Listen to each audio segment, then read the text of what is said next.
Veritas Tools is the manufacturing arm of Lee Valley Tools. It's actually a separate company. One of the reasons we got into manufacturing was a lot of traditional tools started to disappear from the market as more established firms started to rationalize their product lines. Many of those products were critical to the art of woodworking.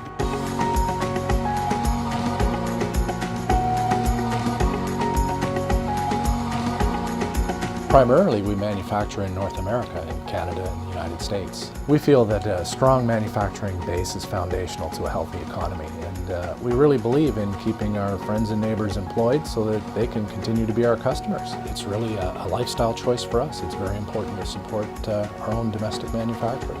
Most of the Veritas products have some element of design or improvement, whether it's choice of materials or ergonomics or functionality. We have numerous utility patents issued across the product line. It certainly gives a stamp of approval that this really is original work. Something in there is unique to our incarnation of the tool. So it's as much a philosophy as it is a brand.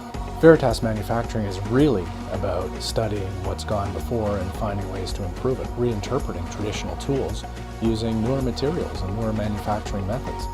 I think to me the real importance of having a firm like Veritas is it gives us an outlet to actually work proactively for our customers. If somebody comes to us and says, you know, I really have this problem, we have a way to saying, I think we can solve that. It's really important to listen to a customer. I often say we build with our ears. Customers tell us what they're looking for and the problems that they have, and that really guides us in developing solutions. We want somebody to pick up a tool and say, wow, I don't know how they could do that. This is tremendous value to me.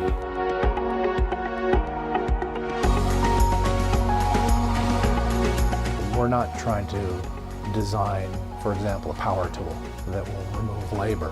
What we're trying to do is enable the labor. And actually what we're trying to do is make sure that the tool does not limit the expression of the person that's wielding it.